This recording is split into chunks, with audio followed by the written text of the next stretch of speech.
Então, queridos, boa noite para quem já chegou. Um pouquinho antes a gente estava aqui batendo um papo. Para quem está chegando agora, boa noite todo mundo. Átila, todo mundo. Espero que estejam todos bem. Estou aqui na casa da minha filha em Brasília, vou passar 2 semanas aqui com ela. Mas a gente vai seguir hoje o nosso estudo, tá bem? Olá, pessoal. Olá, Átila. Tudo bom, querido? Então tá. Então vamos começar? Alguém tem alguma coisa para, antes da gente começar as preces, que não pode esperar? Tá tudo bem? Então, tá bom. Hoje, a nossa pretensão é a gente começar o prólogo do livro, tá bom? Hoje a gente vai entrar no prólogo do livro. E o que eu pensei para hoje? Pensei a gente fazer as preces, né? Como sempre, o momento das preces é o momento da gente conectar com a nossa motivação, conectar né, com a linhagem, com o Buda, Dharma e Sangha, com o nosso refúgio, né? Com a nossa motivação e com o nosso refúgio. E depois eu pensei, fazer a conexão com o estudo do domingo, que eu não quero perder um pouco, assim, sempre que puder a gente vai manter essa conexão, porque aí ajuda, né? Então a gente vai continuar fazendo aquela prática, né? Estabelecendo o corpo, fala em mente e estados naturais, porque essa é a prática que a gente está fazendo, inicial do retiro de 2016, mas hoje eu queria eu vou conduzir só a etapa de estabelecer o corpo em seu estado natural. Só para a gente aí focar essa etapa. Eu vou fazer devagarzinho, porque não vai ter tradução, às vezes um pouco a gente fica meio perturbada quando é tradução em inglês, né? Como eu vou conduzir, eu tenho a transcrição dela, então eu vou conduzir e a gente se prepara só para focar em estabelecer o corpo em seu estado natural. Aí a gente conversa um pouquinho e aí a gente segue na leitura inicia a leitura do livro, do prólogo do livro. Tá bem assim? Então tá, então vamos começar com as preces. Boa noite para todo mundo que já chegou. Tá chegando. Eu vou fechar os microfones, tá, querido? Só para a gente não ter alguém chegando no meio do caminho aqui.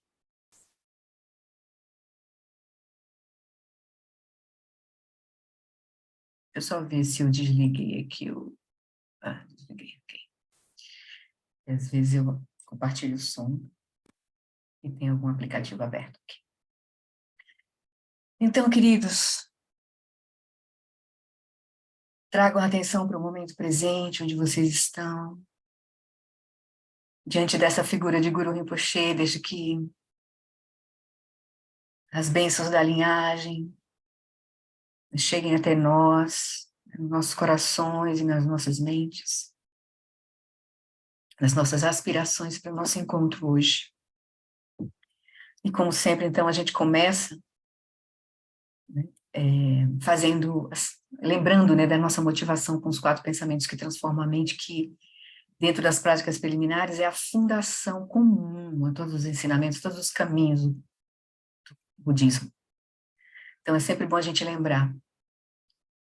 Então a gente vai se dar conta da nossa situação aqui agora e do nosso potencial de liberação. A gente se dá conta da nossa condição favorável, mas também das limitações que a gente está enfrentando e do potencial do caminho de transformação. Então, a gente lembra, né, que as facilidades e vantagens desse precioso renascimento humano são extremamente difíceis de encontrar. A gente reconhece de forma profunda quão preciosa é a nossa vida humana, porque não só a gente tem esse corpo com todos os sentidos funcionando, com a possibilidade né, com liberdade de se mover, ou de se comunicar, né? E a gente não só tem essa condição, como muitos seres humanos não têm essa condição hoje, de poder parar e olhar de forma profunda para a vida, para a sua condição, para a sua situação. E mais precioso ainda porque nós encontramos o Dharma, encontramos os professores, os lamas que estão pegando na nossa mão, uma linhagem viva de ensinamentos né, que está presente nessa nosso momento de vida em que a gente nasceu, em que um Buda veio, ensinou, o Dharma, ele está vivo, né? A linhagem está viva, ou seja, as realizações estão se dando, e a gente encontrou um professor que nos está conduzindo no caminho, né? Os professores que estão conduzindo no caminho, em especial aqui o Lama Alam, do John Limpa, do John Rinpoche, toda a linhagem, né? Que é uma linhagem muito curta, essa linhagem do John Limpa. Então, nós A gente reconhece a preciosidade da nossa vida em face de tantos seres que estão em situações difíceis para pararem e olharem de forma profunda para a sua existência. Então, a gente se alegra com a nossa vida humana. Também a gente lembra que tudo que nasce, tudo que surge, está sujeito aos fenômenos da impermanência e da morte. Então, a gente se lembra que todos os fenômenos, eles surgem de causas e condições. Quando as causas e as condições mudam, os fenômenos mudam. Então, o nosso corpo está sujeito a mudanças. Nossas circunstâncias estão sujeitas a mudanças externas, né, ao nosso redor, ambiente, trabalho, família. Então, a gente reconhece quão preciosa é essa nossa vida, cada momento dessa nossa vida aqui agora, e a gente, então, não perde tempo e direciona nossas prioridades para aquilo que é mais significativo na nossa vida. E a gente lembra que a causa e o resultado de ações virtuosas e não virtuosas não podem ser evitados. Então, a gente vai olhar a interdependência das causas e condições, vai lembrar disso, se dar conta disso. Toda a nossa experiência subjetiva, ela, ela surge em dependência do ambiente, do nosso comportamento, da nossa mente, todos os fatores, múltiplos fatores ao nosso redor. E aí a gente cuida, então, das nossas ações, porque aquilo que a gente quer vivenciar no futuro depende do que a gente está se vinculando agora. Então, a gente cuida, né, de praticar virtudes, de trazer benefícios a nós mesmos e aos outros, a gente manter nossas condições, nosso movimento favorável. Por fim, a gente lembra a natureza de sofrimento, a natureza de sonho do sofrimento. Lembrando que a natureza contínua dos três reinos do Sansara é um oceano de sofrimento. Então, a nossa mente operando com não reconhecimento de sua verdadeira natureza faz surgir o que? Isso é a ignorância, faz surgir a delusão, o autocentramento, uma sensação de total separatividade de nós mesmos, da nossa experiência. Isso fazem surgir as aflições mentais. Então, a gente experiencia o sofrimento do sofrimento, que é aquilo que vem da aversão, o sofrimento da mudança, aquilo que vem do apego, né? E tudo isso enraizado no sofrimento mais profundo, que é o sofrimento da ignorância e da delusão, não reconhecermos a nossa verdadeira natureza. E aí a gente vê, então, que esse sofrimento é causado principalmente pela mente. Então, a gente agora se dá conta de que a gente não precisa experienciar o sofrimento da forma que a gente experiencia. Então, a gente já sabe, contemplando isso, a gente sabe em que direção a gente vai olhar, que direção a nossa própria mente. E a gente olhando a nossa situação, a gente vê que essa é a situação de todos os seres. Experienciam o sofrimento, buscando a felicidade, né? Buscando se afastar do sofrimento, mas eles não sabem em que direção olhar verdadeiro. Então, considerando isso, a gente olha ao redor, por exemplo, e a gente nasce em nós amor e compaixão é natural, porque a gente vê que a situação dos seres é igual à nossa situação. Então, é natural surgir em nós amor e compaixão, os quatro incomensuráveis também. Todos os seres têm uma felicidade e suas causas, que eles estejam livres do sofrimento e suas causas, que eles nunca sejam separados da bem-aventurança sublime, que é livre do sofrimento, e que eles permaneçam em grande equanimidade, livres do apego e da aversão aos que estão próximos ou distantes. Então, com esse sentimento, com esse espírito de renunciar a essa inteligência que nos mantém presos ao samsara, a roda da vida, é que a gente então toma refúgio no Buda, Dharma e na Sangha como nosso caminho, né? O Buda como nosso guia, o Dharma como a nossa prática e a Sangha como nossos companheiros de jornada.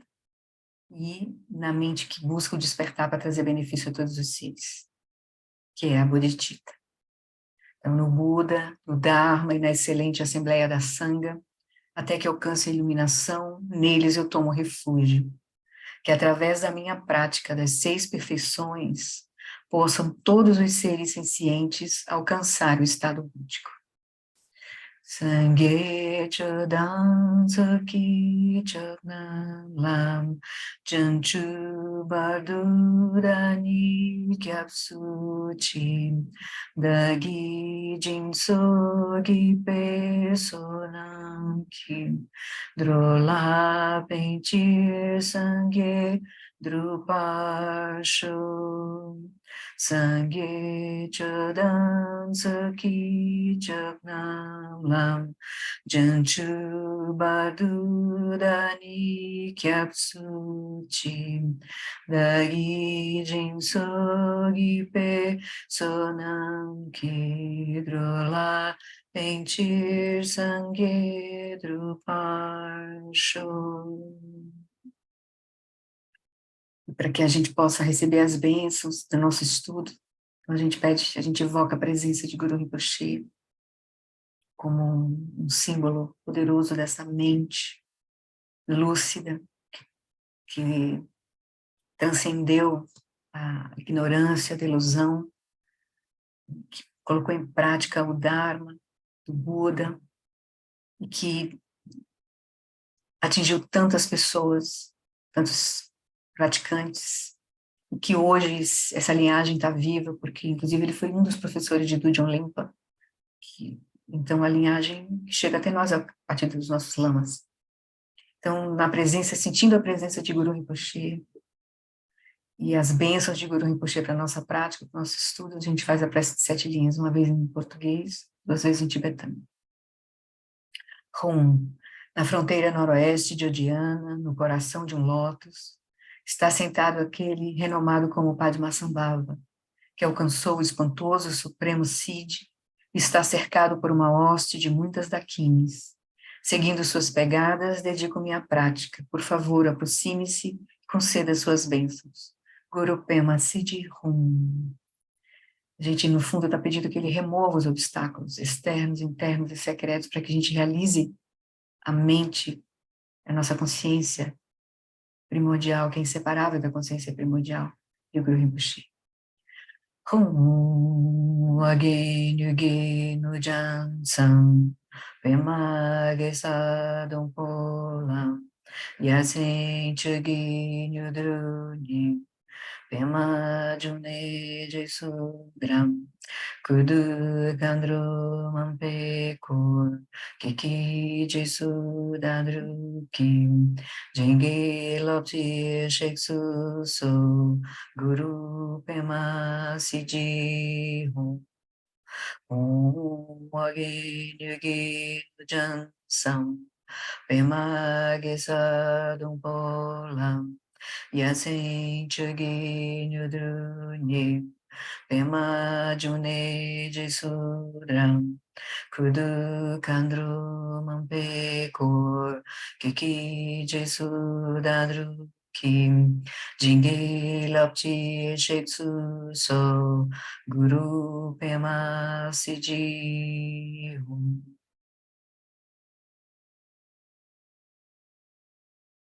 Sentindo as bênçãos de Guru Rinpoche, de toda a linhagem, sobre nosso encontro aqui agora.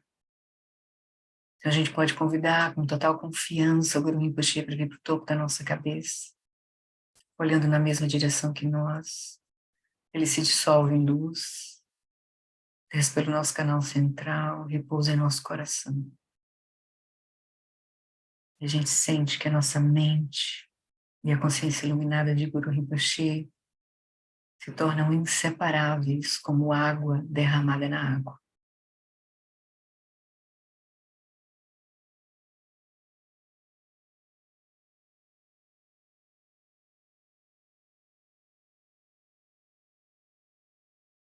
Com essa confiança, com essas bênçãos que a gente começa a nossa prática de hoje. Então, queridos, como eu combinei com vocês, boa noite para quem chegou no meio do caminho, a gente vai fazer, então, a primeira parte da prática que a gente está fazendo, nós fizemos a terça-feira passada, que a gente está fazendo aos domingos no estudo com a Giane. gente está fazendo, estabelecendo o corpo, a fala e a mente em seus estados naturais. Então, hoje eu vou pegar aquela mesma condução do Lama, eu mesmo vou conduzir só a etapa de estabelecer o corpo em seu estado natural. Daí, a gente ter um pouco mais de tempo, eu vou fazer um pouco mais devagar, e a gente, então, traz toda a nossa atenção apenas para essa instrução, estabelecer o corpo em seu estado natural. Então, eu vou convidar você. Então, vai ser, como não vai ser a prática completa, ela vai ser um pouco mais curta, porque a intenção é a gente se familiarizar com a instrução. Então, também, como não vai ter tradução, o Lama falando inglês, tradução em português, então, às vezes, a gente perde um pouco de tempo e, às vezes, a mente se dispersa, e a gente nem escuta a instrução. Então, eu vou falar a instrução, que eu tenho ela escrita aqui, e a gente vai tentar apenas se preocupar em estabelecer o corpo em seu estado natural. Tá bem? Então, vocês encontram uma posição confortável. Eu vou colocar uma imagem, só para a gente ter uma imagem aqui. Eu vou fazer a condução. E se vocês quiserem fazer essa etapa com os olhos fechados, fiquem bem tranquilos. Eu sempre gosto de fazer essa etapa inicial de olhos fechados, assim, para a gente se desconectar. E a gente trazer a atenção, toda a nossa consciência, toda a nossa atenção para a dimensão tátil. Sensações táteis do corpo. Tá bem? Então, vocês podem desligar os vídeos também, fiquem à vontade, tá? Vou conduzir aqui.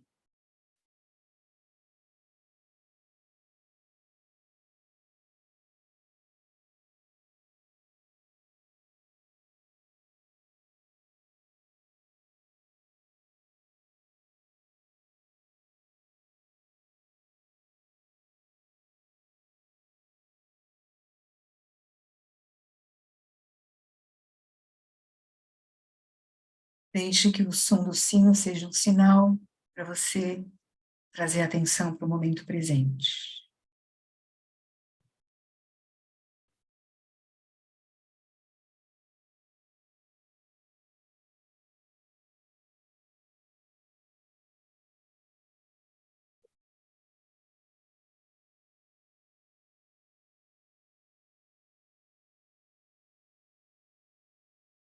A gente inicia a nossa prática, permitindo que a nossa consciência desça pelo corpo até a base de contato do corpo com o chão, com a cadeira, com a almofada, onde a gente estiver sentindo o contato do corpo. A gente experimenta, então, essas sensações de firmeza que são relacionadas ao elemento terra.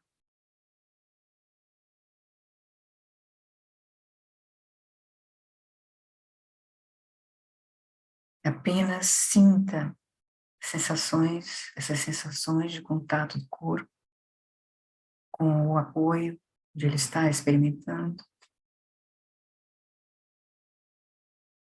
Perceba todas as sensações táteis da base do corpo em contato com o colchonete, com a almofada, ou com o chão, com a cadeira.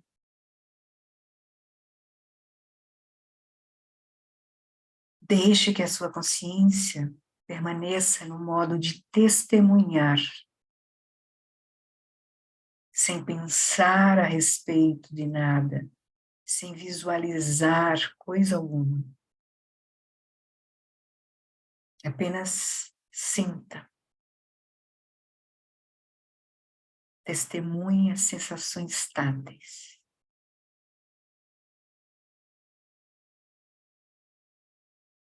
E a cada momento apenas tome consciência das sensações de firmeza, do contato do corpo com o apoio.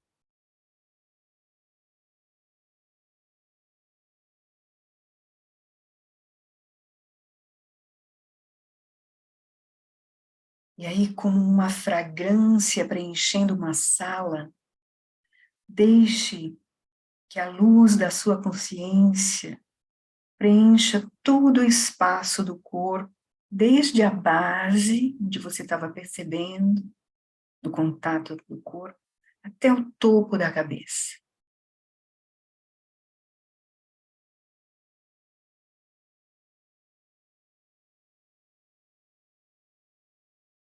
Deixe que a sua consciência ilumine todo esse campo sensorial do corpo.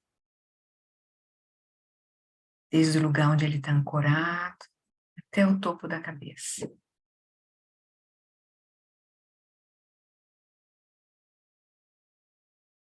Esteja plenamente atento às sensações táteis que surgem em todo esse campo somático, sem pensar a respeito do corpo, sem visualizar o corpo.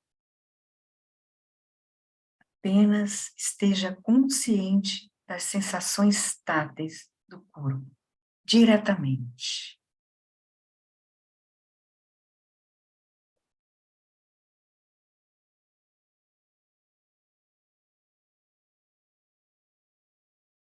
Conforme você sente o corpo, pode ser que você detecte áreas que estão mais tensas, mais contraídas. Para muitas pessoas, essa tensão está localizada nos ombros, na região do pescoço. Talvez você encontre outras áreas. E à medida, então, que o ar entra na inspiração, tome consciência dessas áreas de tensão. E à medida que o ar sai, deixe que seus músculos se rendam à gravidade. Solte as tensões com cada expiração.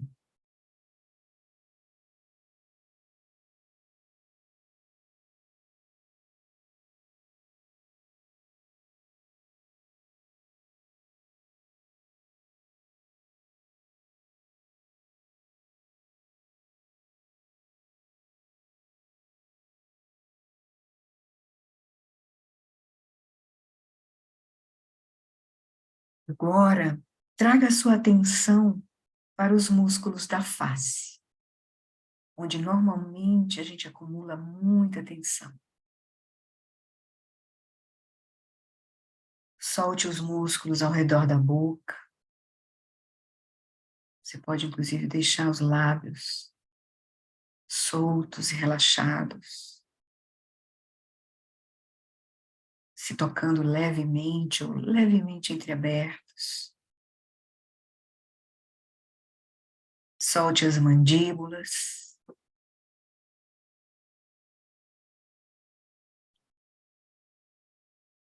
Deixe a sua testa se sentir aberta e espaçosa, sentindo o espaço entre as sobrancelhas, liberando as tensões dessa região entre os olhos.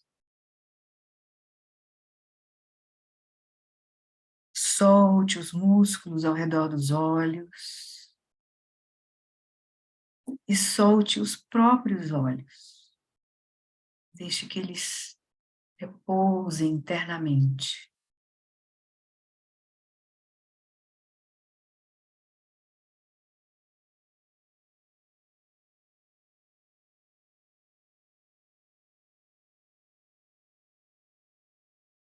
E aos poucos, vai deixando o seu corpo numa postura de conforto, relaxado.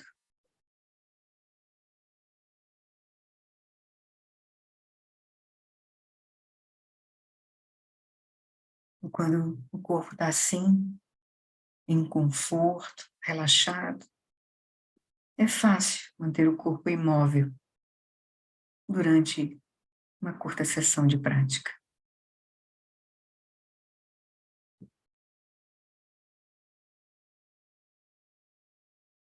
Deixe sua coluna ereta,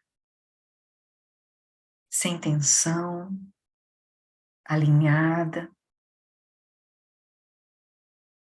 Para isso, você pode ajuda a elevar o osso do peito, o osso externo, levemente. À medida que você levanta o osso externo levemente, a partir do peito, naturalmente as costas relaxam, os ombros relaxam.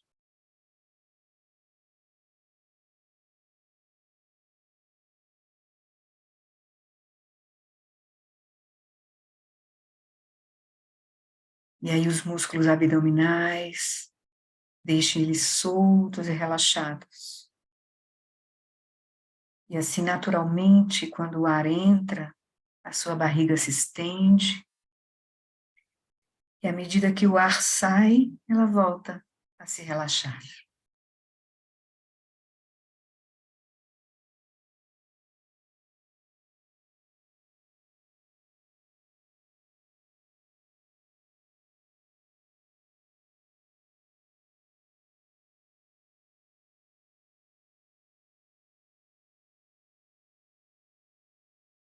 Então, dessa maneira, estabeleça o seu corpo em seu estado natural, um estado de equilíbrio dinâmico, um equilíbrio entre relaxamento e vigilância, sustentada com a quietude.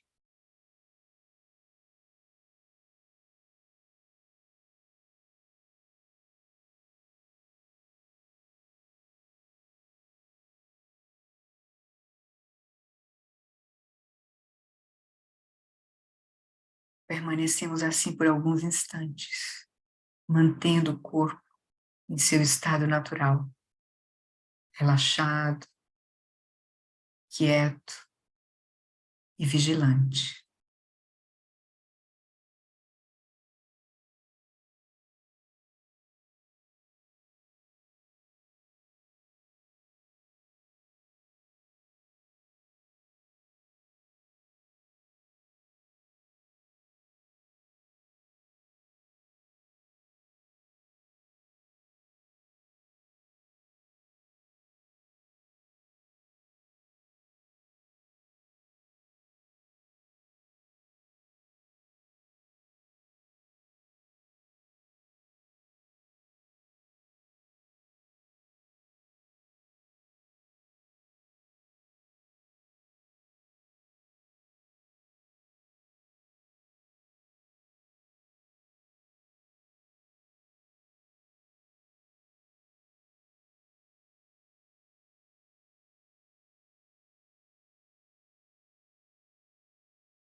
Devagarzinho, vão voltando, fazendo, abrindo os olhos, trazendo a consciência agora para o nosso encontro. Tudo bem? Deu para ouvir melhor agora as instruções, assim, quem ainda não tinha, que está um pouco familiarizado com com essa prática. Algum comentário? Vocês vejam que um ponto principal dessa etapa, né, que ele convida, que é legal chamar a nossa atenção, é a qualidade da consciência que ele está nos convidando a gente a experimentar. Uma consciência não conceitual, sem pensamentos, sem, inclusive, imagens, que é difícil, assim, né? Por isso que é interessante a gente fechar os olhos, assim, para fazer essa primeira etapa, para a gente ver o que... Porque quando a gente está com os olhos abertos, normalmente a gente tem muitas imagens à frente, a gente está olhando até para o próprio corpo, se a gente estiver com o olhar para baixo, assim, né? Em 45 graus, mesmo que a gente não esteja com o olhar aberto, assim, a gente vai estar vendo o corpo. Então, é para a gente se conectar com...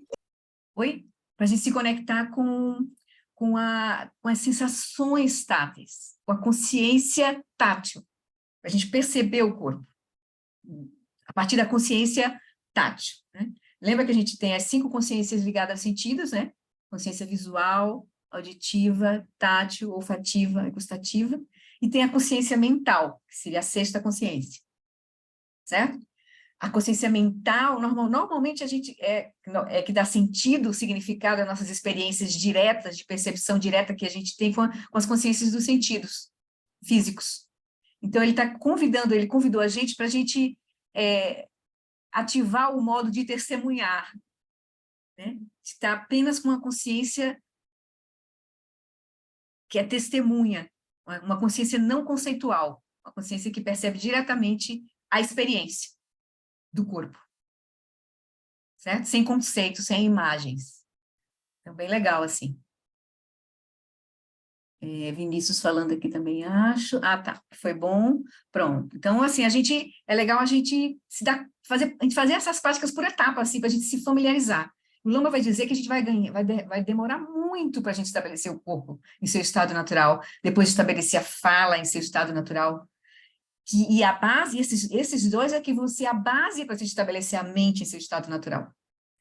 Então, é legal a gente se dar tempo para se familiarizar com essas etapas, sabe? Porque a gente normalmente está sempre na mente conceitual, assim. A gente é desconectada da experiência direta, assim, do sentir, né? Tareha e Cris. Oi? Boa noite. Oi, tudo bom? Tudo bom? Estou te ouvindo. Duas coisas. Eu estou com muita dor, né, da fibromialgia. Sim, Então, foi uma experiência interessante, que nem sempre acontece, né? Mas quando a gente relaxa e para de pensar, ai, está doendo, sim, você vive mesmo a experiência da dor. E aí não é mais dor, é algo que está acontecendo ali no corpo, né? exatamente. É Exatamente. interessante. É.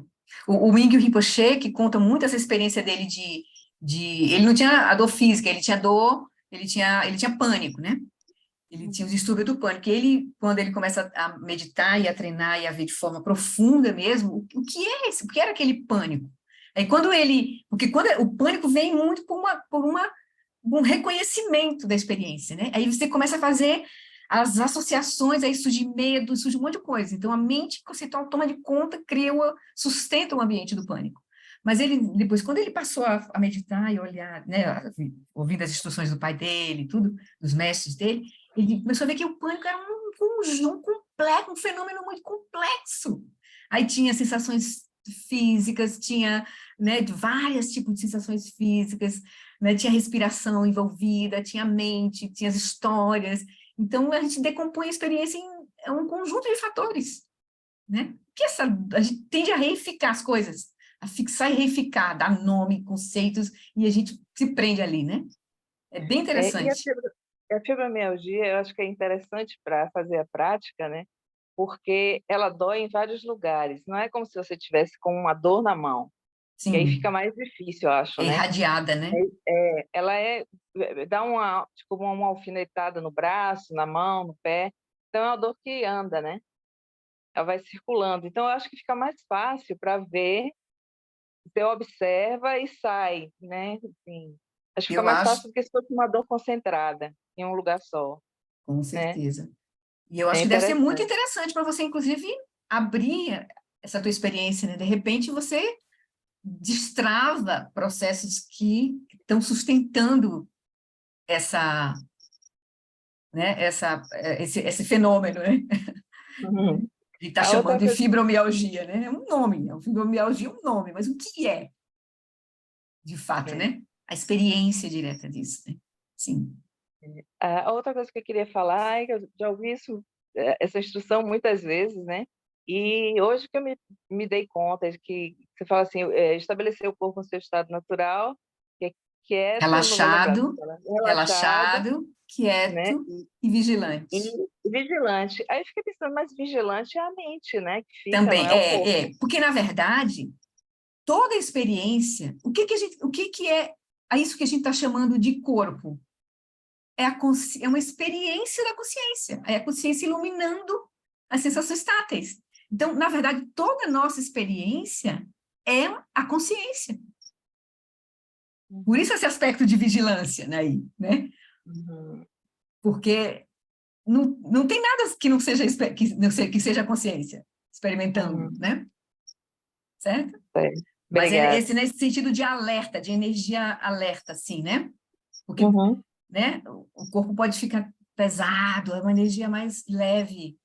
E quando a gente começa a relaxar de fato e alinhar o corpo na postura, seja sentado ou seja deitado, você alinha a postura, aí você se vê que o corpo se torna leve. Aí a sensação até de que não ter corpo vai surgir um pouco.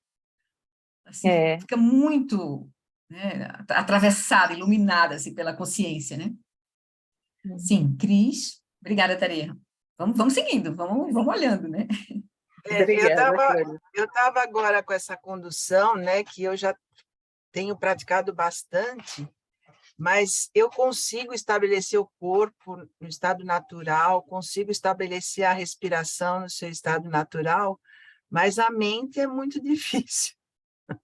Então, eu sei que uma coisa facilita a outra, né? Não é separada, elas são interligadas. Mas, por exemplo, eu consigo, né, sentir meu corpo, né, as sensações, sem visualizar o corpo, sem dar nomes, a Consegue ficar respiração. presente, né? Presente ao Isso, corpo. exato. Sim. Só que quando chega na mente, no seu estado natural, aí o bicho pega. Então, Não, aí a gente estabelecer a mente em nosso estado natural vai ser já o fim do caminho, como a gente lembrou no domingo, né? Essa prática é preliminar, mas, na verdade, ela é a fruição última, né? Então, a gente não vai estabelecer imediatamente a nossa mente no estado natural, só quando a gente realmente atravessar todos os padrões karma e iluminar esse processo todo, certo? A gente vai estar cultivando isso, né? A gente vai estar cultivando isso.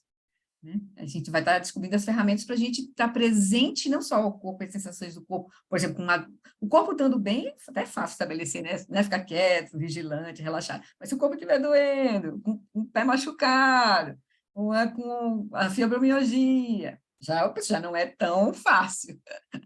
Mas a gente vai passar, a gente vai precisar encontrar esse estado de lucidez em todas as circunstâncias, porque a gente vai enfrentar, inclusive, né, como a gente lembrou, né, não quero lembrar, mas a gente vai enfrentar doença e morte, velhice, doença, ou então, às vezes nem velhice, né, porque a gente pode morrer antes, mas doença e morte.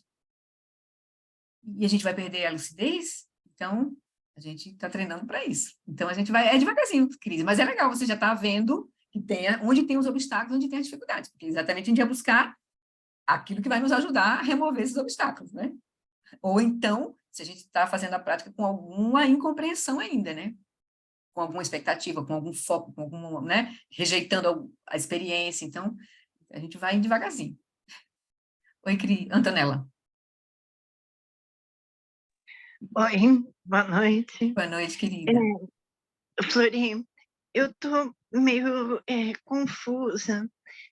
Quer dizer, você já esclareceu agora um pouquinho nas respostas anteriores. A questão da fala, a fala, eu não me lembro se foi com a Gé, onde foi que eu escutei isso, que a fala é a energia, seria a energia. Tá ligado, né? Energia, tá ligado. Tá Fala e ligado à energia estão energia. ligados, isso.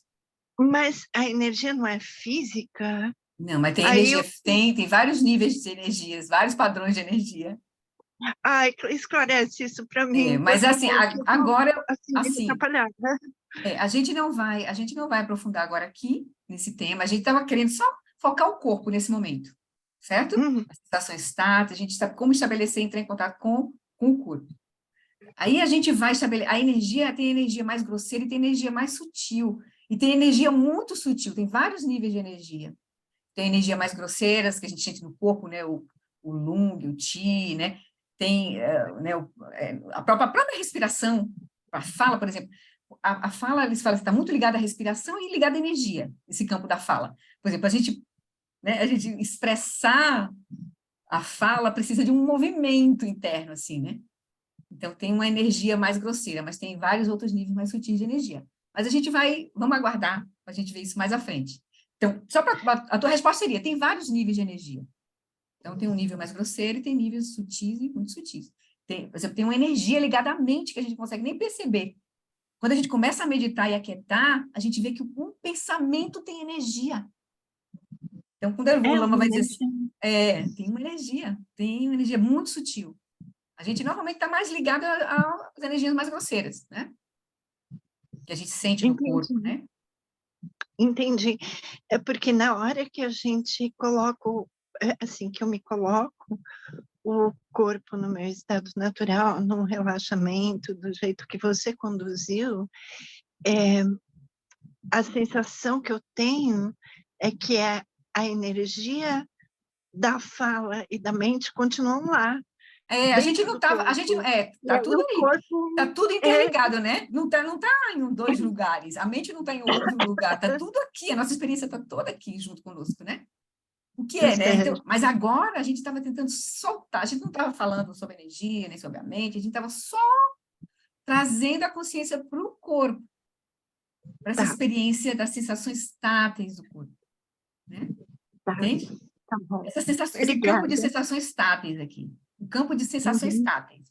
A gente não estava olhando para a mente, a gente não estava olhando para a respiração, o nível mais sutil, né, assim, a gente não estava olhando de forma profunda para a respiração, né, que seria a etapa seguinte. Né? No próximo texto, a gente Entendi. dá uma olhadinha, a gente vai além, a gente faz estabelecendo o corpo, estabelecendo a fala, certo? E aí depois, na última, a gente vai e faz as três bem devagarzinho também, tá bom? E a gente Tá bom. vai experimentar. O bom é a gente não tentar ficar com a experiência que foi proposta nesse momento. Fica com a experiência do corpo, sente o Uhum. corpo. Tá E o certo. que vier na mente, solta. Apenas volta, Uhum. sai da consciência mental e volta para a consciência perceptiva, para a consciência tátil. Tá bom. Entende? Fica um Obrigada. pouquinho se familiarizando só com essa prática, soltando. Porque senão a gente tende a pular essa experiência e fica só na mente o tempo inteiro. Então, é interessante a gente se familiarizar, porque o corpo é uma parte da nossa experiência muito importante.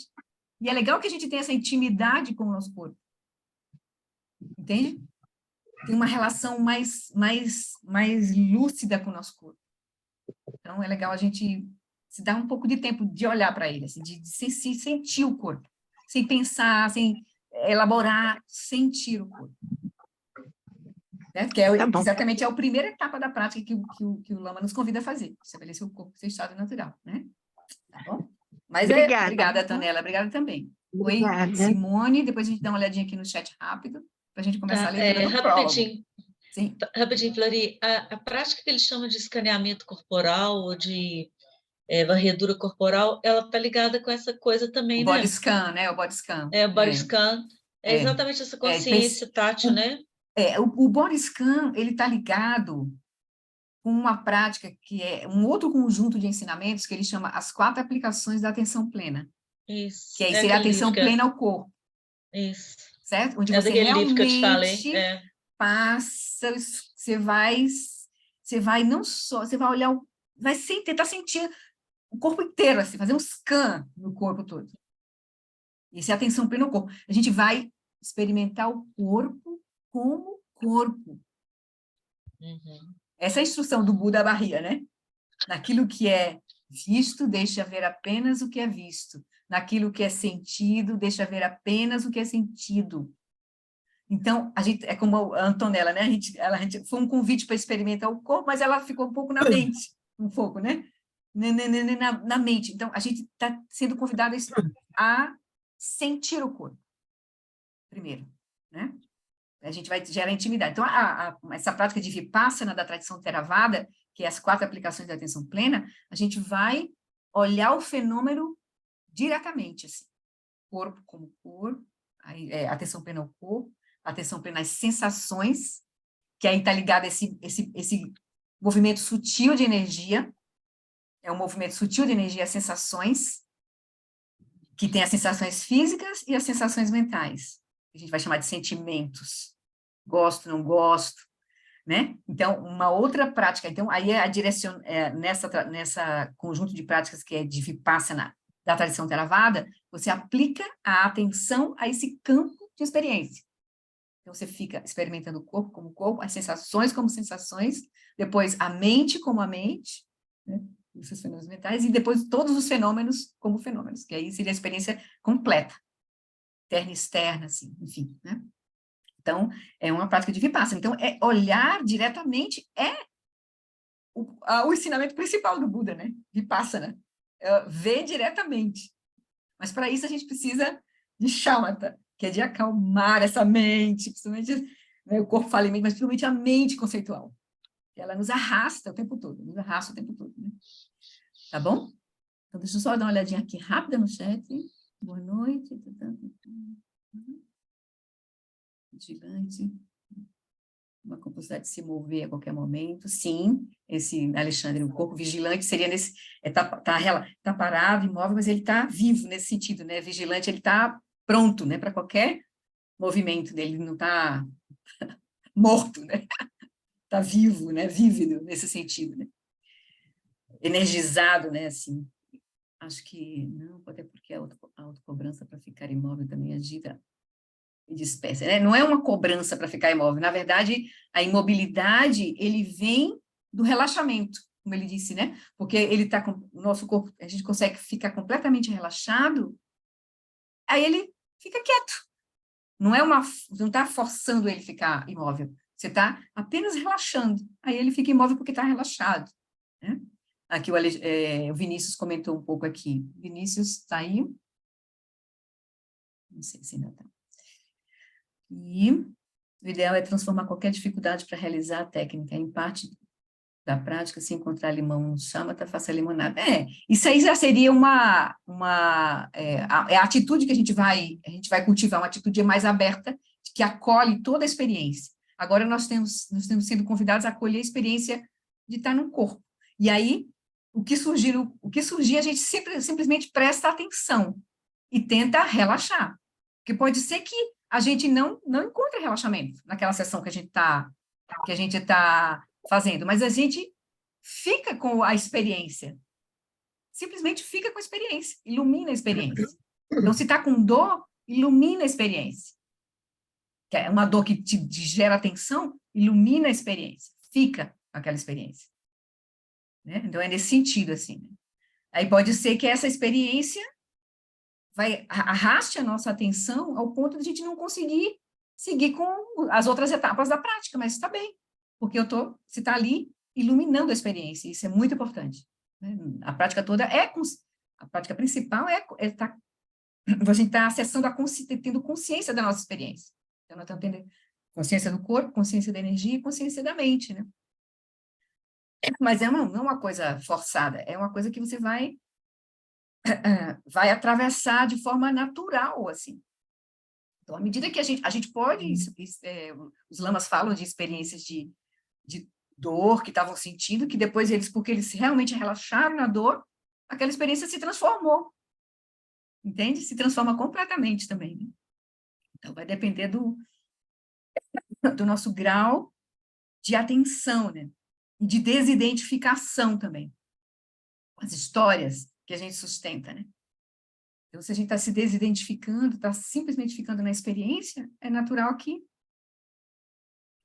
a prática se dê, a quietude se dê nesse sentido, né? Porque a gente está acolhendo a experiência, não forçando, né? Como o Luiz falou aqui, né? Mas é para a gente acolher, a prática é para a gente acolher tudo que acontece. Tudo que acontece. Tá bem? Deixa eu só fechar o microfone de Cris. Então, podemos seguir, queridos? Para a leitura do prólogo, então? Então, tá. Deixa eu compartilhar aqui. Então, na próxima semana, a minha sugestão seria a gente seguir com essa mesma prática, só que a gente vai avançar, a gente vai fazer estabelecendo o corpo, e aí segue para estabelecer a fala, tá? Dessa instrução que a gente está fazendo, Lama tem outras instruções dessa mesma prática riquíssimas, com outras nuances.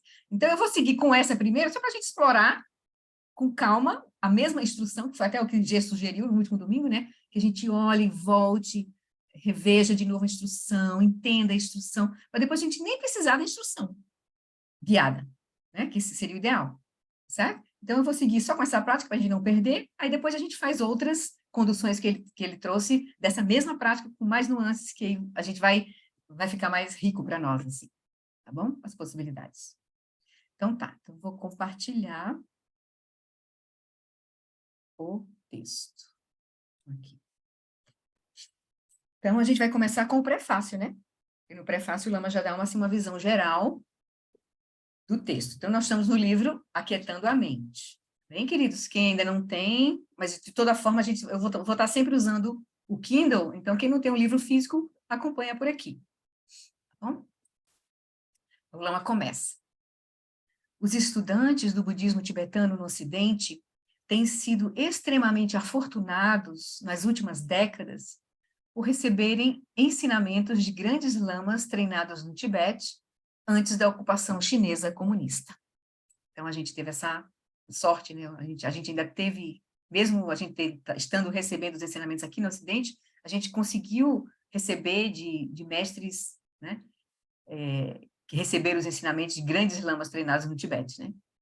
Que foi o Dalai Lama. Ele diz aqui, entre esses professores soberbos, incluem-se o Dalai Lama, o 16º Karmapa, que agora ele já é falecido, né? Quem está agora em ação é o 17º Karmapa, Dudjom Rinpoche, que também já é falecido, que foi a emanação de Dudjom Limpa, né? Sakya Trizin, Rinpoche, e muitos outros grandes mestres. Aqui o Lama citou, inclusive, os chefes das linhagens, né? Dalai Lama, chefe da linhagem Gelupa, o Karmapa, chefe da linhagem Kagyu, Dudjom Rinpoche, chefe da linhagem Nyingma, e Sakya Trizin Rinpoche, o chefe da linhagem Sakya. Mas aí, ó, se vocês quiserem falar alguma coisa, vocês levantam a mãozinha, que aí a gente para e comenta, tá bem?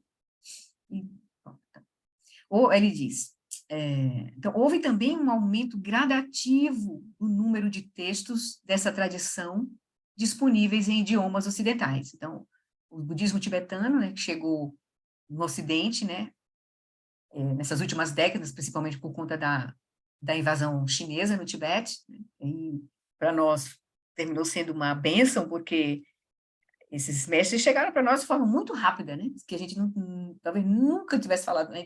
Ouvido nessa vida, se não fosse o fato deles terem que ter saído do Tibete, se espalharam, né? Na Índia e depois Nepal, e aí foi rápido o contato com a Europa e depois América do Norte e América do Sul. Então, aí ele diz, aí houve também, deixa eu ver, alguém escreveu no chat, Karmapa é o título dos chefes da linhagem Kagyu, é sim, o detentor da linhagem, né? Então, houve também um aumento gradativo no número de textos dessa tradição disponíveis em idiomas ocidentais, que isso também é um processo longo, né? À medida que um número cada vez maior de estudantes aprenderam a arte da tradução. Então, a gente não só teve a sorte de receber o Dharma vivo, né? De grandes mestres detentores da linhagem, e também agora a gente está tendo os textos em inglês, na nossa língua, quer dizer, em uma língua ocidental, o inglês, e aí fica muito mais fácil da gente conseguir as traduções para as línguas mais originárias, porque é difícil a gente penetrar no idioma tibetano, né? Mas por conta desses mestres, né, terem saído assim da proteção das montanhas lá dos Himalaias, então os ocidentais tiveram contato também muito mais rápido com eles, e aí vários ocidentais fizeram esse esforço maravilhoso de estar traduzindo, né? E também tem muitos lamas tibetanos que fazem esse esforço de traduzir, por exemplo, o butanês, o Dzongsa Khyentse Rinpoche, mantém uma fundação que está traduzindo todos os ensinamentos do cânone tibetano, e depois alguns do cânone indiano também, Pali, trazendo tudo para o inglês. Tem uma fundação que é só para isso, 84 mil, só para fazer as traduções para o inglês, para a gente não perder, é como se ele estivesse fazendo esse grande esforço para não perder esses ensinamentos, né? Pois é, então não é fácil a gente, né, atravessar, então vamos lá voltar para o texto, né? Então é uma jornada, assim, né, do Dharma para chegar até nós, né? O Lama vai falar aqui também. Ele vai dizer, então, o resultado que vemos é que agora um número significativo de ocidentais que se tornaram eles mesmos professores qualificados do budismo tibetano, bem como uma geração mais jovem de lamas tibetanos que foram educados na Índia e em outras regiões da diáspora tibetana, e muitos também estão sendo educados no Ocidente também, tendo contato com a ciência, com formações ocidentais, né? A gente pode se lembrar aqui, né? Por exemplo, Lama Alan é um caso desse, assim, né? Os ocidentais que agora são lamas, né? Mas também os lamas mais jovens, que têm essa conexão grande com o Ocidente, tem o Kalu Rinpoche, o Mingyur Rinpoche, Dzongsa Khyentse Rinpoche, Dzogchen Polo Rinpoche, são os lamas que são mais jovens, não são dessa linhagem mais antiga, né, ainda que foram treinados no Tibete, eles já foram treinados já nessa ponte também, e bem mais jovens assim, né, e aqui a gente tem muitos ocidentais também, né, Lama Tseren, Lama Santen, Lama Alan, o Eric Pema Kunsan, que a gente tem contato, né, tem muito. E uns poucos ocidentais estão sendo reconhecidos como tulcos, como renascimentos, assim. Eu tenho aqui a lembrança de 2, que são o Lama Tenzin Oz El Rita, que foi reconhecido, é um espanhol, ele nasceu na Espanha, mas ele foi reconhecido como um tulco do Lama Yeshe, que é, inclusive, o mestre do Lama Zopa Rinpoche. E tem um outro, o Lama Michel, que é brasileiro, de uma linhagem menos conhecida, e ele foi conhecido também como um Rinpoche, como um tulco também. Só para a gente ver que está havendo essa intercâmbio, assim, né? O budismo está naturalmente amadurecendo no Ocidente, assim. É um processo lento, né? O Lama vai lembrar que foram 400 anos para esse processo acontecer no Tibete. Ele vai dizer. Então, o resultado que a gente vê agora é essa, né? A gente tem um número significativo de ocidentais que se tornaram eles mesmos professores qualificados do budismo tibetano, bem como uma geração mais jovem de lamas tibetanos que foram educados na Índia e em outras regiões da diáspora tibetana, no Nepal, no Butão. A despeito dessas circunstâncias excepcionalmente favoráveis que nós temos agora, né, de termos contato com essa riqueza, né, permanece difícil para nós contextualizarmos de modo apropriado os ensinamentos que recebemos e colocá-los em prática de forma efetiva. Então, ele vai dizer, deixa eu terminar de ler para concluir o raciocínio dele, né? Professores tibetanos, então ele vai dizer, apesar de a gente ter todo esse contexto aparentemente favorável, ele disse, ainda é difícil para nós contextualizarmos de modo apropriado os ensinamentos que recebemos e colocá-los em prática de forma efetiva. Professores tibetanos, ainda que sábios, experientes e entusiasmados, como são com frequência, e, do outro lado, né, os estudantes ocidentais, muitos deles dispostos a fazer grandes sacrifícios para praticar o Dharma, ainda estão, os dois, os professores tibetanos e os ocidentais entusiasmados, ainda estão, culturalmente falando, muito distantes uns dos outros, em termos de cultura. É esse o ponto. Por isso que essa transformação é lenta. É bom ter em mente que o budismo tibetano começou a se desenvolver no século VIII e é uma ramificação do budismo indiano, que teve início com Buda Shakyamuni por volta de 500 a.C. Então, 2.500 anos atrás, o budismo na Índia. Depois, no século VIII, nos anos 800, 700 e pouco, tanto que o budismo indiano chega no Tibete, e ele levou cerca de 400 anos, sim, voltando aqui, as qualidades distintivas dessas tradicionais culturas, no caso, a indiana e a tibetana, né, as culturas asiáticas, elas são bastante diferentes das qualidades do mundo moderno em que vivemos hoje. Além de elas serem diferentes também, a indiana para o tibetano, que teve um processo, aí elas são muito diferentes da nossa sociedade, hoje aqui, né? Levou cerca de 400 anos para o budismo indiano transformar-se em budismo tibetano. Agora que teve a questão da tradução, da compreensão, do contexto, de encontrar todos os processos, de aplicar para ver se estava funcionando ou não, da compreensão daquilo. 400 anos. Agora, a introdução do budismo tibetano no cenário global de hoje, a primeira globalização do budismo em toda a sua história de 2.500 anos, ocorre em um ritmo de tirar o fôlego. Nos últimos 50 anos, o budismo, né, assim, com a invasão, é como se tivesse, né, a invasão chinesa no Tibete, os milhares de lamas, de mestres, de praticantes, né, invadiram a Índia, e isso se espalhou muito rapidamente para a Europa, para todas as regiões lá da Índia também, e para as Américas, isso, num ritmo muito acelerado. Por isso a preocupação do Dzongsa de traduzir isso para o inglês com tradutores experientes, que vão fazer uma tradução melhor possível, né? Claro que essas traduções estão sempre melhorando. O Lama Ala mesmo está sempre melhorando a tradução que ele faz, assim, né? Corrigindo um detalhe ou outro, assim, que fica mais claro o que está sendo dito, né? Então, não é fácil. Deixa eu ver o chat aqui.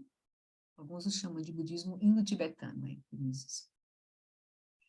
Pois é, tem muitas influências, né? Porque também teve a influência no budismo que o indiano que foi para o Tibete, tem muita influência com a tradição de Nagarjuna, é um budismo mais profundo, filosoficamente, assim, é bem rico. Por isso que o budismo tibetano se desenhou nos 3 caminhos, né? Toda nessa complexidade, porque eles receberam de forma profunda, assim, todos os ensinamentos, né? De práticas e de filosofia, assim, de compreensão filosófica, né? Madhyamaka, e tudo. E os yogis, é completo, é um budismo completo, assim, vamos chamar assim. O budismo tibetano é um budismo completo. Então, ele vai dizer, então, os textos e comentários budistas, o Lama está fazendo essa ressalva, porque ele é importante para esse ensinamento, porque esse ensinamento é o top do top do top, que vai pressupor uma base profunda, e ele vai fazer referências, né, a uma linguagem que pode, para nós, parecer muito obscura, e o Lama vai ter essa preocupação de traduzir, ser um pouco essa ponte para traduzir para nós ocidentais e ajudar na confusão que a gente pode, né, ter desses ensinamentos, né? Então, ele vai dizer, então, os textos e comentários budistas apresentados às pessoas hoje em dia foram, inicialmente, elaborados para a vida e, especialmente, também para a psique dos antigos estudantes asiáticos do Dharma. Esse ensinamento de Dudjom Limpa tem 200 anos, foi em 1862 que Dudjom Limpa recebeu, 13 anos depois foi que ele divulgou, mas tem o que, 200 anos, né? Menos de 200 anos do nosso tempo atual, mas mesmo assim é diferente, né? Assim, a cultura é completamente diferente, né? No Tibete naquela época, para a nossa cultura hoje ocidental, né? Então, ele vai dizer, o contexto cultural de um indiano do século II, ou mesmo de um tibetano do século XIX, que é na época do Dudjom Limpa, tem pouca coisa em comum com o nosso mundo globalizado, de aviões a jato, telefones celulares, internet. Com certeza, podemos ganhar muito com a leitura de clássicos atemporais, como o modo de vida do Bodhisattva, o Guia do Modo de Vida do Bodhisattva, de Shantideva, ou palavras do meu professor perfeito, que é um outro clássico, né, de Patrul Rinpoche. Então, grandes verdades humanas e universais estão expressas nessas obras, e se aplicam a todas as culturas humanas. Entretanto, no nível dos detalhes, às vezes dos exemplos, das histórias, explicação para trazer a coisa para a experiência, aí ele está falando com pessoas completamente, em um contexto completamente diferente. Então, a gente tem que ver esse contexto, né? Quando a gente está entrando em contato com esses ensinamentos, grandes ensinamentos, né? Como vai ser também esse do Dudjom Limpa, que ele vai dar aqui. Ele vai dizer, entretanto, no nível dos detalhes, Shantideva e Patrul Rinpoche estavam falando, primeiramente, para estudantes com visões, valores e estilos de vida radicalmente diferentes do nosso. Os tibetanos eram nômades, ou eram nômades e viviam essa vida mais cultural deles, assim, nessa vida meio nômade, ou eles eram monges, estavam dentro dos mosteiros, né? Yogis, monges, né? Então, uma vocação de antropólogo pode ajudar bastante. Pois é. Exatamente. Quem está ligado, as pessoas que têm essa formação para estar ajudando nesses processos de tradução são bem importantes, porque eles não precisam ser tradutores, eles têm que ser praticantes, principalmente praticantes, para poder o trabalho. Esse era o conselho que, estou fazendo uma parada aqui, o conselho que o Eric Pema Khonsa, que é um dos grandes praticantes que apoia, inclusive, a atividade de Dzongsa Khyentse Rinpoche, né, aquela fundação dos 84 mil, ele fala que a principal qualidade do tradutor é a prática. Essa é a grande qualidade. Porque ele vai falar, porque esses ensinamentos não são uns ensinamentos teóricos. Os ensinamentos do Buda são ensinamentos que vão falar sobre a verdade da experiência. Então, se não tem a prática, a tradução fica aquém do processo. Então, o Eric coloca isso, ele dando entrevista para outros tradutores do Dharma, ele fala isso, o principal é você senta para praticar, aí você começa a tradução, mas você vai num local de prática. Isso é o que o Lama Alam fez um pouco, ele traz para a gente essa experiência, né, do processo dele, assim.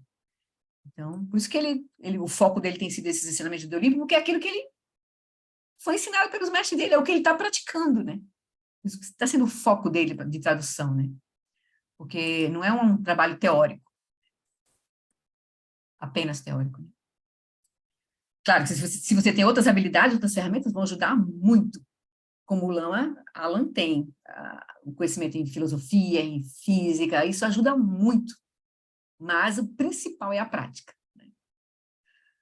Então, tá. Então, ele vai dizer, portanto, então, ele estava, esses tratados todos antigos que vão chegar até nós, que estão sendo traduzidos, eles foram feitos para um público específico, né? Uma época específica. Portanto, como um professor ocidental do Dharma, que teve a grande sorte de, ele está falando dele, né? Por mais de 40 anos, estudar com uma série de eminentes professores budistas tibetanos, tentei moldar o meu comentário sobre a essência Vajra à psique ocidental. Então, esse é o cuidado número 1 do Lama, por isso que ele gasta, assim, a gente vai ver nos retiros, muito tempo tentando fazer essa ponte com a física, com a ciência, porque isso assim, é a nossa cultura, nós valorizamos a ciência, nós valorizamos, né, a filosofia, o conhecimento, então ele tenta fazer essa ponte sempre. Então, afinal, foi isso que eu mesmo tive que fazer a fim de obter algum entendimento sobre o budismo tibetano. Abordei uma série de assuntos, que, nesse livro, né, aqui, que ele vai trazer, nesse comentário, que com frequência causam confusão entre estudantes ocidentais, indo desde a terminologia, com termos às vezes definidos de forma diferente, no contexto de diferentes tradições e ensinamentos, que isso pode confundir muito a gente, porque a gente já viu, né, que os ensinamentos eles têm vários níveis. Às vezes um termo que está sendo usado num nível está se referindo a uma experiência, já num outro nível está se referindo a outra experiência, então tem que ter todos esses cuidados.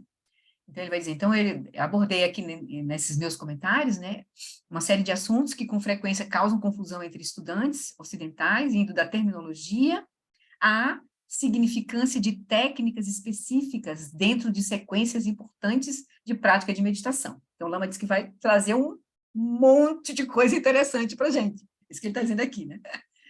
Desde terminologia a assuntos profundos, como práticas específicas, significância e tudo. Então, minha esperança é que, como um ocidental, com muita coisa em comum com outros budistas ocidentais, eu seja capaz de proporcionar uma ponte entre os dois mundos. Afinal de contas, sou alguém que cresceu basicamente no sul da Califórnia, foi para a faculdade, sonhou com tornar-se um biólogo da vida selvagem, tocou piano e depois de ser monge por 14 anos, reingressou na sociedade ocidental, que ele voltou para as faculdades, terminou tudo, né, a graduação, mestrado, doutorado, tudo, interessado tanto em ciência quanto em religião. Sou fluente em tibetano, mas também sou fascinado por cosmologia quântica, ciências cognitivas e as maravilhas da tecnologia moderna.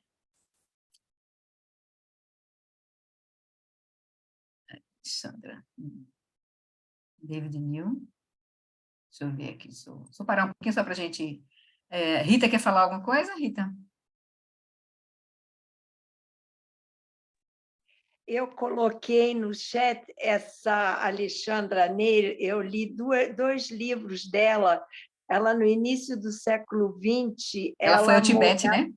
É fantástico, é uma coisa assim, e ela estudou muito, e ela traduziu muito, ela ficou em alguns, eu não sei se, eu acho que mais na China, em mosteiros. É incrível a vida dela.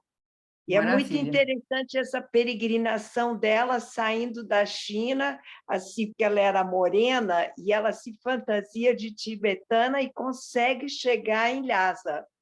Isso. Eu me lembro, eu não li o livro dela, não, mas eu já vi comentários assim, né? Foi uma pioneira, assim, Não, é fantástico. Eu li 2 livros dela, é maravilhoso. Realmente, assim, Tá lá em cima, Lana, no link, ó. Alessandra David New. é uma francesa. É, E ela estudou na França, antes de ir viajar pelo Oriente, ela estudou ciências orientais, né? Então, ela era uma maravilha. estudiosa, não Maravilha, era só uma maravilha. curiosa. Sim, sim, sim, maravilha. E o Vinícius também comentou aqui sobre a questão de ciência, né? Com certeza, Vinícius.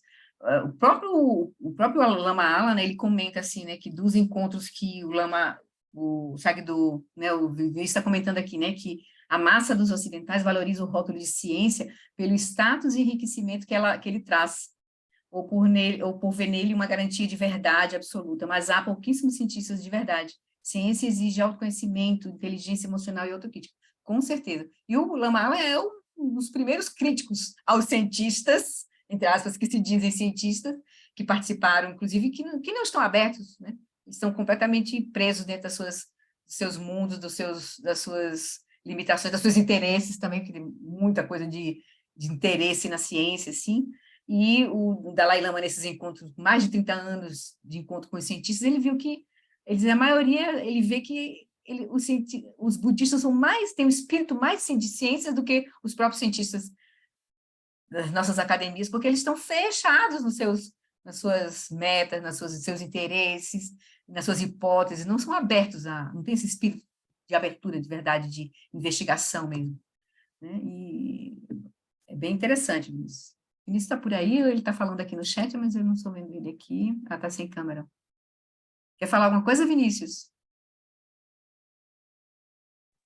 Boa noite a todos. Boa Não, noite, nada a querido. dizer por enquanto, só o que eu queria dizer já escrevi no momento. Tá bem, tá bem. Obrigado. Pois é, a gente, o verdadeiro cientista é esse que está aberto realmente para uma investigação sem barreiras, né? Sem vieses, né? Com certeza. A ciência é muito importante, ela traz muito benefício, como o Lama diz, né? O Lama diz assim, a ciência traz muito benefício para o ser humano, apesar desses processos mais de limitações que se encontra no avanço, mas ela avança e ela traz benefícios, né? É isso. Oi, Cris. Desculpe a pergunta, mas eu não sei o que é essência Vajra. É o nome do texto, né? Essência Vajra, deixa eu pegar aqui, é a consciência primordial, né?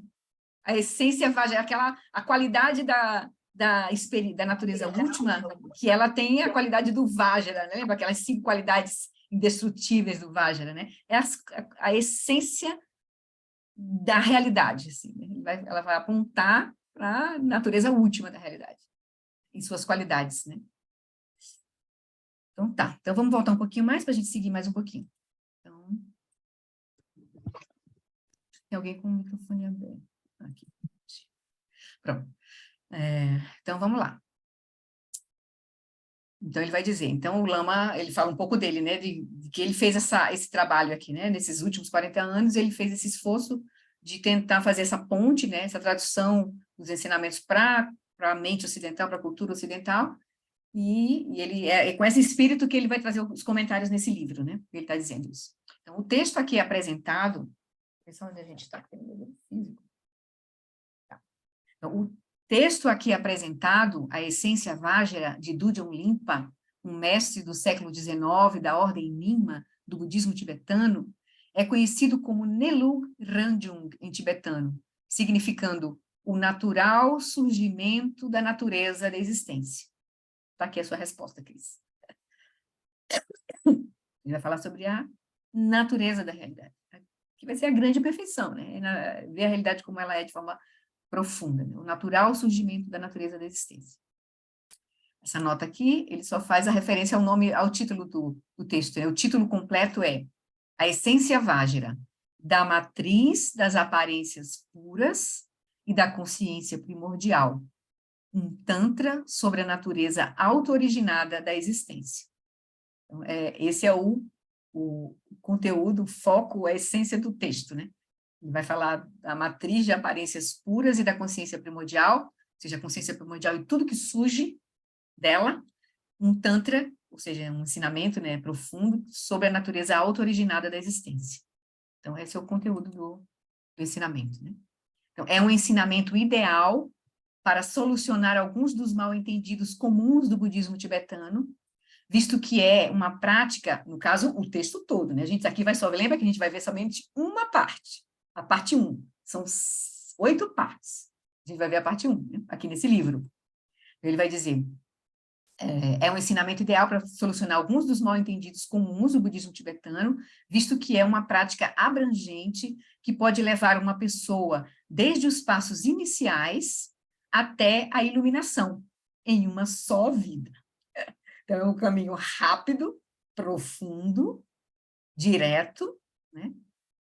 Mas claro, para praticantes que tenham um momento kármico, como o Lama costuma dizer, né? Um momento kármico, né? Certo. Então, vamos seguir. Este livro explica a seção inicial, a fase 1, né? Sobre shamatha, ou quiescência meditativa, que é cerca de 9% de todo o texto raiz da essência Vajra. Então, considerando 100% do texto, essa primeira etapa corresponde considerando as 400 páginas, essa etapa 1 de Shamatha corresponde a 9% porque tem fases que vão ser mais densas, assim, né? Vai explicar muito, assim, mais detalhes. Então, aqui corresponde a 9% do texto todo, né? Essência Vajra, essa fase 1 que a gente vai olhar. Shamatha é apresentada na essência Vajra como uma prática fundamental no caminho Dzogchen. Dzogchen, com frequência traduzido como a grande perfeição, é o mais elevado dos 9 veículos da tradição Nyingma do budismo tibetano. Esses 9 veículos é uma classificação dos caminhos de prática que a tradição Nyingma faz, né? E dentro dessa classificação, o Dzogchen seria a culminância seria o 9º caminho, né? A culminância, assim, desses 9 caminhos. Depois a gente vai olhar mais à frente um quadrinho, assim, que a gente dá uma visualizada. Mas vamos seguir aqui. Em termos clássicos, após realizar Shamatha, o yogi usará seus poderes recém-adquiridos de concentração para poder praticar o quê? O insight sobre a natureza da vacuidade, ou seja, Vipassana, seguido aí das práticas de Treksho, atravessar, o breakthrough, e Togal, que seria a travessia direta do Dzogchen. Essas 4 práticas, que seria a essência do caminho que está escrito no Vajra Essence, nesses tratados de Dudjom Limpa, né, desses 5 tratados principais, né, desde o Dharma Tolo, o estado de Buda sem meditação, o Tantra Vajra cortante, todos esses que a gente recebeu aqui, né, no Brasil, rapidamente, retiros rápidos, assim, né, mas a gente recebeu de 8, 7 dias, e o Intenção Iluminada de Samantabhadra, esses 5 e a Essência Vajra, eles vão tratar desse caminho.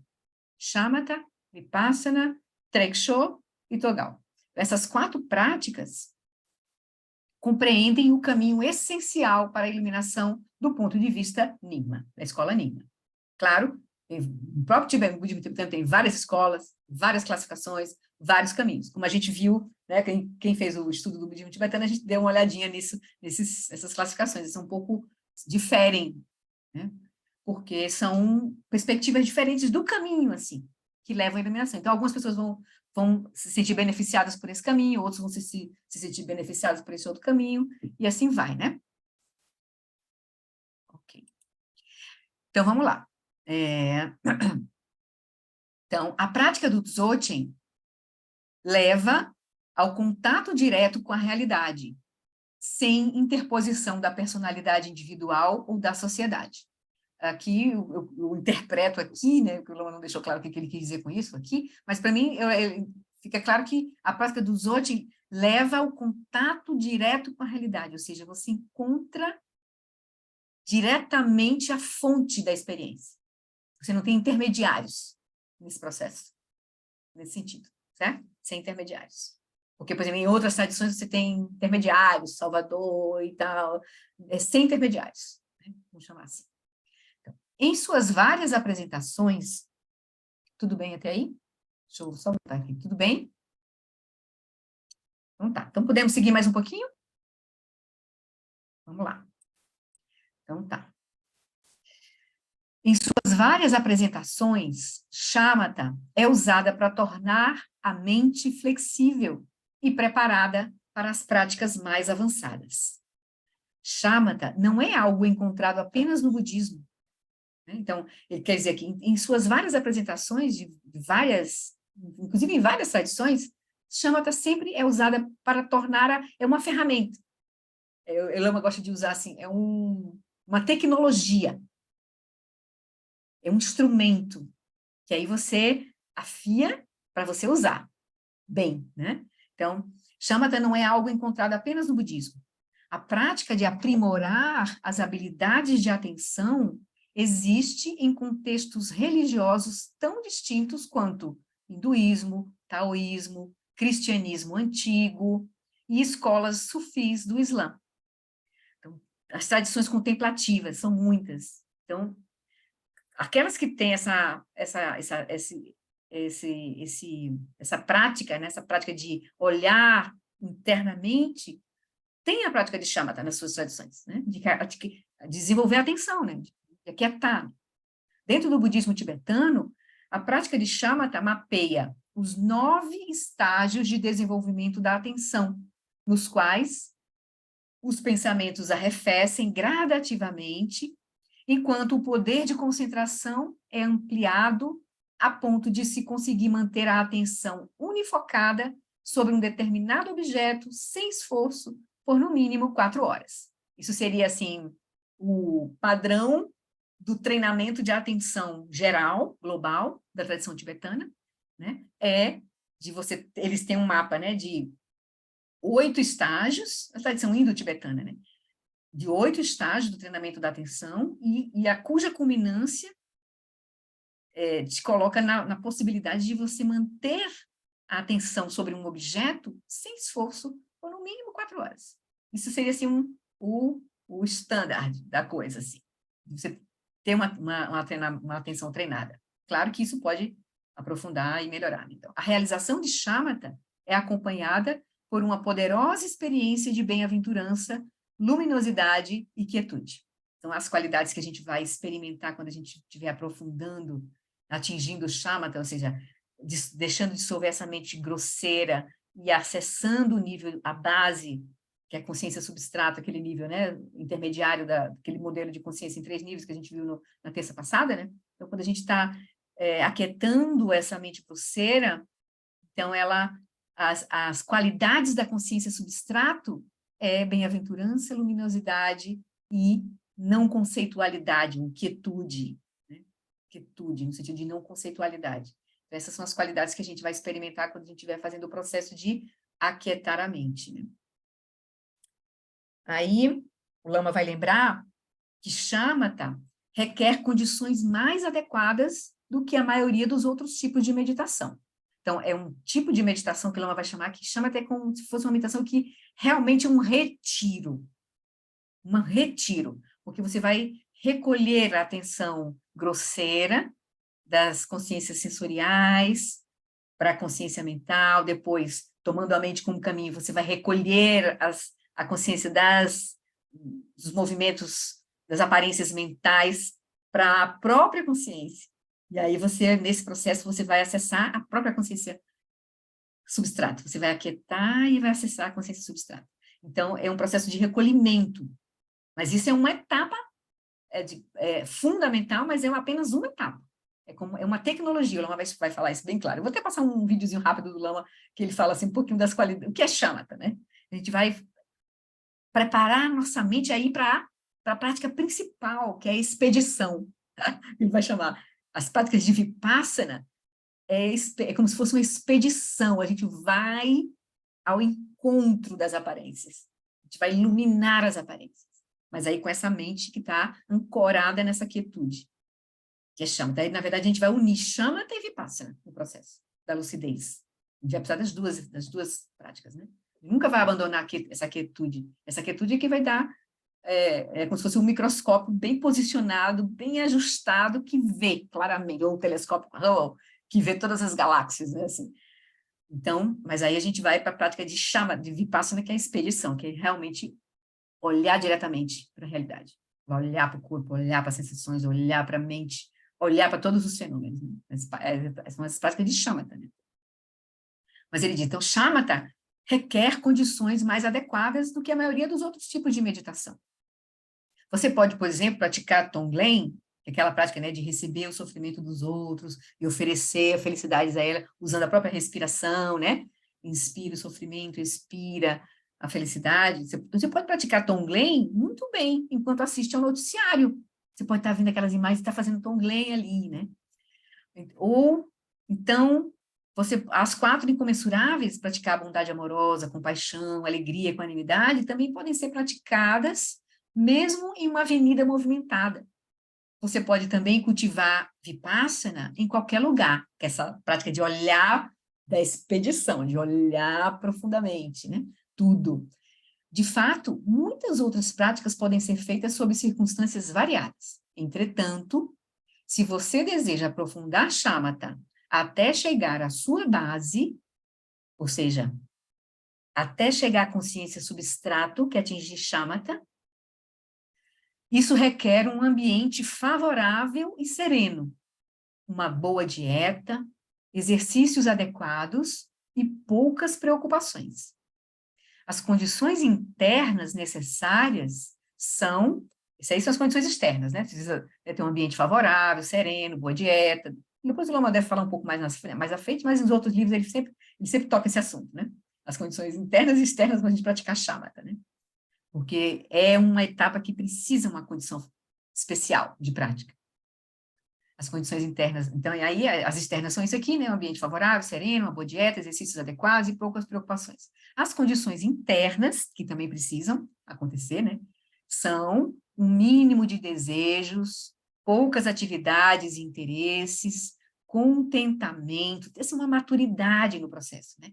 Disciplina ética pura, estar livre de pensamentos obsessivos e compulsivos, ou seja, ter um processo já de desidentificação, de compreensão de quem é esse eu, porque a gente, para praticar, a gente vai ver nessa fase de Vipassana, nessa fase de Shamatha, desse caminho do Dzogchen, que é o caminho mais rápido, mais direto, assim, a gente vai precisar de uma sequência de processos, que ele vai explicar nessa fase 1, para a gente poder ter as condições de parar e simplesmente tomar a mente como caminho, porque aí nessa prática a gente já vai direto, o nosso foco de atenção vai ser o campo da mente, a gente não vai focar no corpo, nem na respiração, nem nas sensações, a gente vai focar na mente. Então a gente precisa ter todo um processo, um preparo,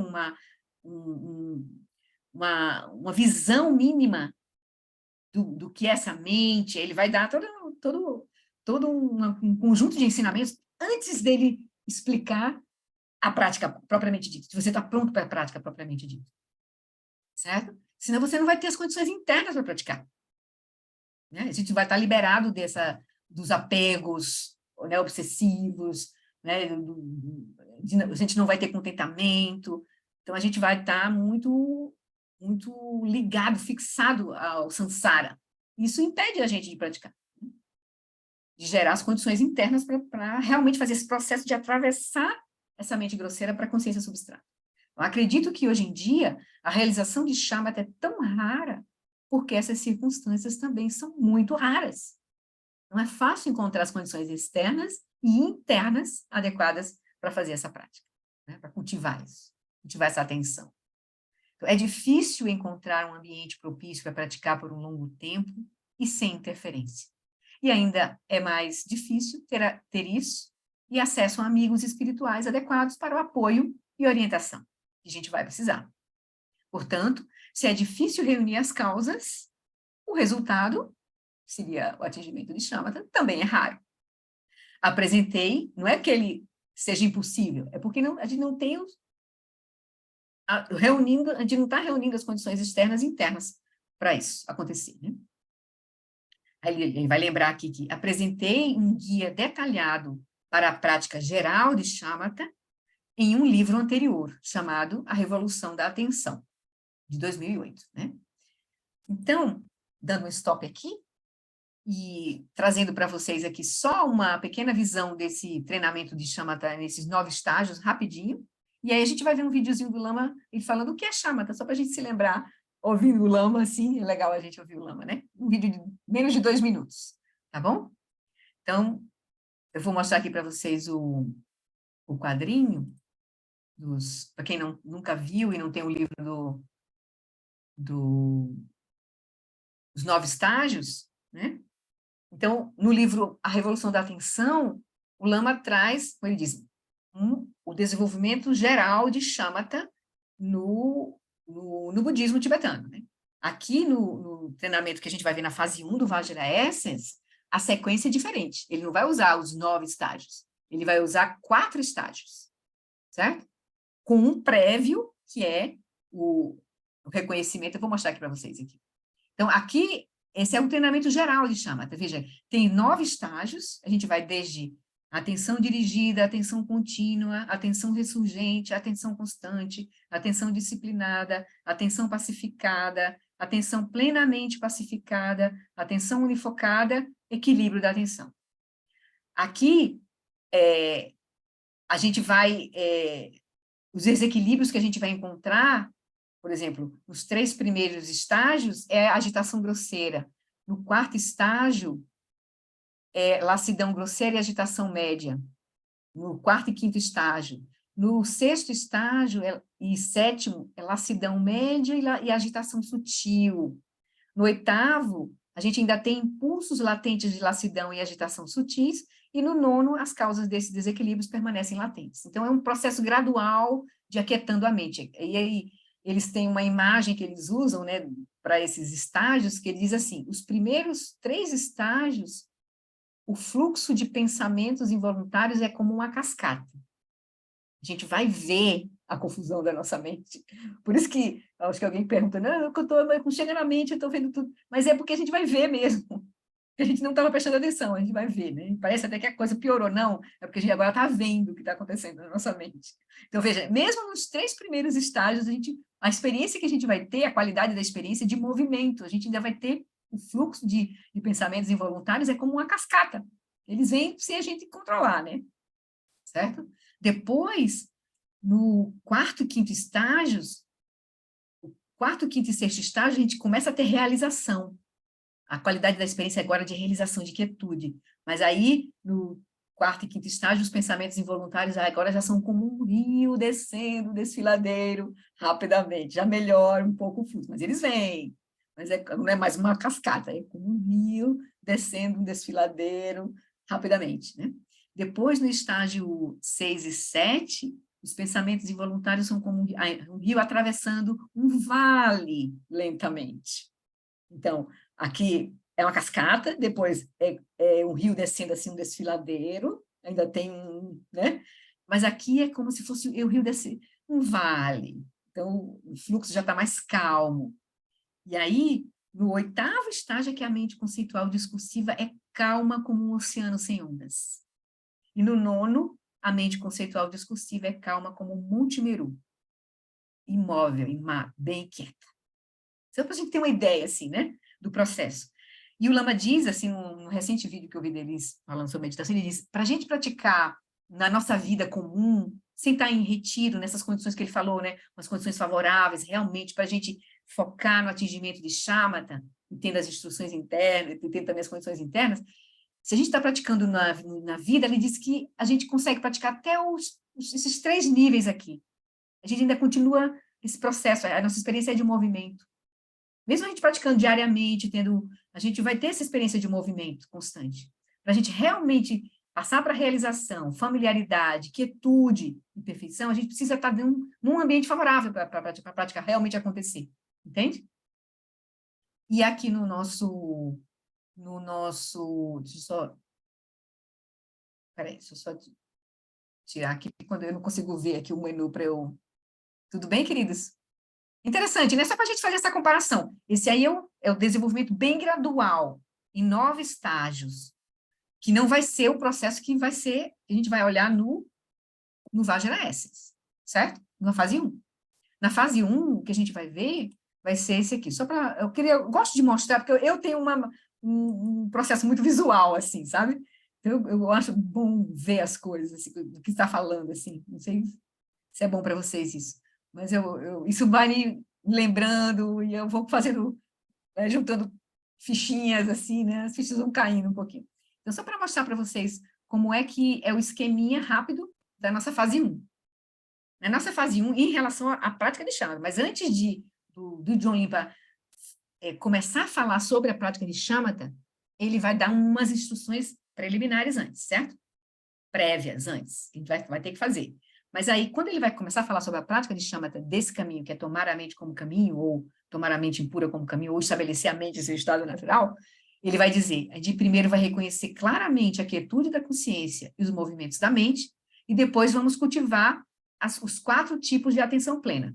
Atenção plena unifocada, atenção plena manifesta, a ausência de atenção plena, que é quando a gente acessa o substrato, e atenção plena autoiluminadora, é quando surge a consciência substrata.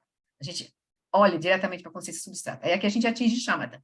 Então, é bem diferente o processo. Mas é um processo mais rápido, assim, em tese, mas, na verdade, porque a prática é muito mais simples, não tem o que fazer na prática. Esse é o ponto. Não tem nada para focar. É um completo relaxar na experiência. Mas, para isso, a gente precisa ter as bases que ele vai dar anteriores, assim. As práticas anteriores que ele vai dar, para nos guiar, para a gente poder realmente encontrar a experiência da quietude da consciência em meio aos movimentos da mente e simplesmente repousar aí, repousando na quietude da consciência em meio aos movimentos da mente. Aí, a primeira prática vai ser a gente ter uma atenção plena unifocada entre a quietude da consciência e os movimentos da mente, como se fossem 2 experiências. É uma experiência que é unificada, unifocada, assim, a gente está completamente consciente em meio aos movimentos da mente. A gente não está no movimento e depois está na consciência. Não está no movimento e não está na consciência. Está completamente na consciência em meio aos movimentos da mente. Então, essa é a primeira etapa da prática de Shamatha que a gente vai praticar aqui, né, nessa fase, né? E aí, eu não deixei espaço assim, para vocês falarem aqui um pouco, mas o Vinícius está falando da doidada ali no chat. Todos esses quadros. Depois a gente vê, Vinícius, tá? Calma. Posso botar esse quadro. Esse quadro, na verdade, ele está publicado no anexo do livro, no livro A Revolução da Atenção. É a última fase, o último anexo do livro A Revolução da Atenção. Está lá essa tabela, viu? Depois, quem quiser, pessoalmente, alguma coisa assim, me pede diretamente. Depois eu vou ver com a G, porque eu vi que ela modificou lá no Drive, ela deixou o Drive só dos estudos do domingo. Eu vou ver se eu consigo pedir para ela botar um outro linkzinho do Drive para os estudos da terça, porque daí eu vou disponibilizando lá. Eu prefiro do que no grupo, porque no grupo, como nós temos 3 estudos ali, então a gente é ruim colocar um material sem contexto, porque as pessoas não vão saber o que está acontecendo ali. Então, eu prefiro colocar no Drive. Eu vou falar com a G para criar o link de novo, porque estava o link, mas ela tirou, ela mudou, ficou só o link do estudo do domingo. Eu vou botar um link dos estudos da Aquietando a Mente e vou botando esses quadros lá, tá bem? Para a gente, porque aí fica dentro do contexto, é melhor. Quem quiser vai lá e pega, ou quem não encontrar, me pede direto no Zap que eu dou, tá bom? Mas eu vou combinar isso e assim que tiver, na próxima terça eu já dou o retorno para vocês, já vai estar lá, já mostro. Tá bem? Então, tá, queridos. Então, vamos ver o videozinho do Lama rapidinho, ele falando o que é Shamatha, e aí a gente termina o nosso encontro hoje, tá bom? Então, deixa eu ver se tem uma coisa urgente aqui, tá bem, muito bem. Então, vamos lá. Vamos compartilhar o Lama. Queridos, fiquem atentos, porque vocês sabem que o Lama fala rápido, né? E a legenda, como a G disse, né? Tem que colocar a legenda dentro do momento da fala, às vezes a legenda fica rápida, né? Mas é bem pequenininho o vídeo, é de 2 minutos. Ele vai falar sobre o que é Shamatha, né? A importância de Shamatha, qual o papel de Shamatha dentro do caminho do Buda, assim, né? Bem rapidinho, assim. Eu acho legal para a gente dar uma olhada. Really, you'll be able to do anything you're doing better. As an athlete, a businessman, an artist, a scientist, a mother, a spouse. So shamatha is a Sanskrit term, samatha in Pali.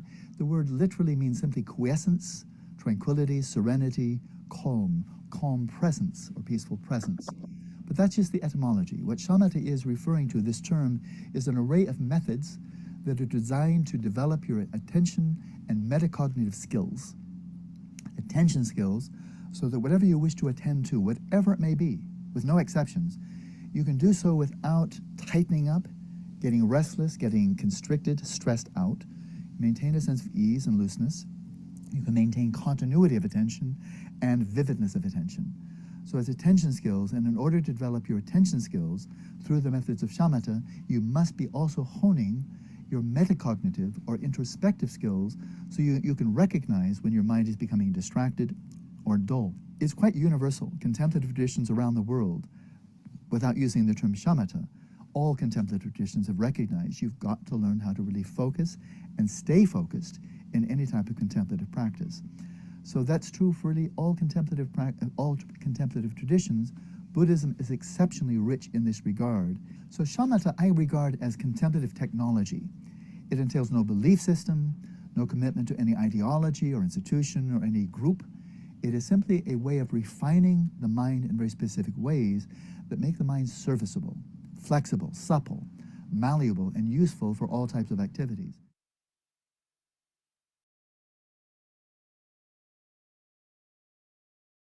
Deixa eu só voltar aqui. Ok. Então era isso. Bem rapidinho assim, né? Ele resume assim a importância de shamatha como uma tecnologia importante para a nossa vida. Na verdade, o cultivo de dar atenção é fundamental para a nossa vida. É isso que ele quer lembrar aqui, né? Então, o que a gente cultivar de atenção, não só na prática formal, no dia a dia, mas também que a gente levante com essa intenção de procurar estar atento ao corpo, atento aos sentimentos, né, à respiração, à energia, e estar atento à nossa mente, a gente pode estabelecer isso como uma atitude de shamatha, essa atitude de estar atento, estar presente, é o que a gente está fazendo. Isso é muito valioso, assim. Isso vai ajudar muito na nossa prática do cultivo sentado, quando a gente estiver mais à frente, se a gente aspirar a fazer um retiro realmente com esse foco também, maravilhoso. Mas o que a gente cultivar de atenção é importantíssimo para a gente poder, inclusive, seguir no processo das contemplações, da nossa vida, né, das escolhas da nossa vida, para a gente descomplicar a nossa vida, né, a gente gera mais contentamento, gera mais, né, satisfação, mais lucidez na nossa vida. Então, o cultivo da atenção é fundamental, assim, bem fundamental, não só para o caminho da lucidez, mas para a nossa vida no dia a dia, né? Então, com mais atenção, a gente melhora nossas escolhas, nosso entorno, nossas relações, né? E a nossa experiência, enfim, de modo geral, né? Então, isso já ajuda muito, assim, tudo, né? Todos os processos internos nossos, assim, né? Então, tá bem? Alguém quer comentar mais alguma coisa? Leila? William James, o Lama fala muito de William James, né, foi o fundador, assim, da psicologia, da importância da atenção, mas ele não foi levado a sério, exatamente, porque ele também não tinha ferramentas, né, e eles não exploraram, assim, a experiência dos contemplativos, né, assim, dos orientais, né. Pois é. Então, queridos, tudo bem, então? Algum comentário, protesto? Tá bem assim, a gente seguir assim? Esse livro, ele é bem profundo, assim, o Lama vai trazer muita coisa, assim, a gente vai tentar ir com calma, parando, olhando, porque tem muita informação, assim, sabe? Isso aqui é só um prólogo, né? Se a gente fosse explorar, assim, mas não quero nem parar muito aqui para poder a gente seguir, porque é interessante a gente entrar no texto, né, no texto principal, e aí a gente vai acompanhando devagarzinho, sem pressa, todos os comentários do Lama, né? Tudo aquilo que a gente precisa saber. Tá bem?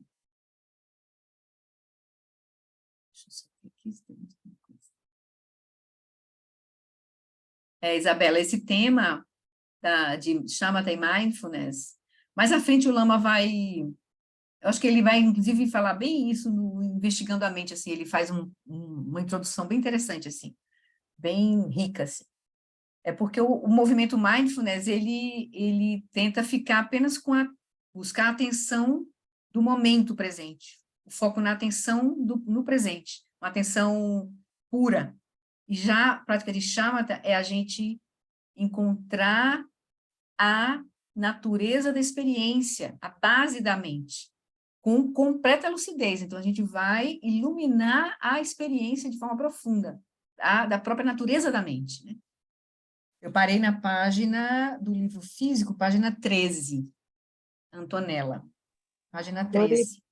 Tem alguém pedindo para você mostrar a capa do livro. A capa do livro que nós estamos estudando, Aquietando a Mente. Foi esse? Quem foi que pediu aqui? Laca. Acho que foi Laca. Foi Laca. Aquietando a Mente. É esse, Laca? E o livro que o Lama se referiu, A Revolução da Atenção, é um outro livro onde ele fala sobre o caminho gradual de shamatha, né? A Revolução da Atenção. Tá? Qualquer coisa você fala comigo direto, viu? Se você quiser uma informação lá que eu te dei aqui. Você pode passar a mensagem direto, tá bom? Então, tá, queridos. Então, vamos fazer a dedicação e a gente segue. Próxima terça, a gente segue ainda com essa mesma prática e segue no prólogo, tá? Então, tá. Deixa eu pegar aqui a dedicação.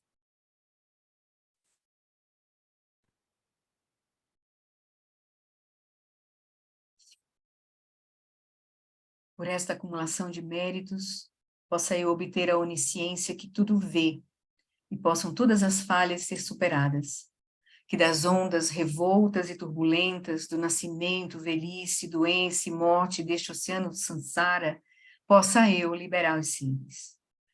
Sonandita Chizipani Tumini Paedranam Panjishim Kegana Chibalundru Pai Chipetsole Droarsho. Preste longa vida. Preste longa vida, Lama Long Wallace, e a todos os nossos lamas. Que o professor Shakyamuni, o grande Vajradhara, e aquele que sustenta os mistérios de todos os jinas, Padmasambhava, possam firmar os pés de lótus daqueles que sustentam os ensinamentos e fazem com que os feitos do Buda brilhem como o sol e a lua. Aquele que derrama uma grande chuva de amor sobre seres em terras distantes e sustenta-os com o néctar dos ensinamentos do Buda, aquele ilimitadamente afortunado, o grande ser conhecido como Alan Wallace, possa sua vida ser longa. Em Jambudvipa, em geral, e especialmente no Ocidente, você ilumina os ensinamentos dos jinas como a luz do sol. Ó Mestre, possam sua longevidade e seus feitos ser muito extensos, e possa você guiar todos os seres no caminho da liberação. Prece para a preservação dos ensinamentos de Dudjom Limpa, a extensiva tradição da transmissão de Padmasambhava é a escola da tradução antiga da grande perfeição. Dudjom Limpa é o sustentáculo desses ensinamentos da essência definitiva, que seus profundos termos possam ser preservados pelo estudo e pela prática, para que não diminuam até o final da existência condicionada. Por esta virtude, possa eu rapidamente realizar o Lama Jyotdhyana, e possa eu conduzir todos os seres, sem exceção, a esse estado de realização. Gewadi Nyududa, Orgen Lama Drugyuni, Drowatikya Malupá, Tei Sala Gopar Show. Então tá, queridos. Obrigada, Flori. Obrigada, Flori. Obrigada a todos. Boa noite para Boa todos. noite para vocês. Bom estudo. Boa prática. Tchau. Obrigada, Flori. Tchau, boa noite, queridos. Obrigada pela companhia.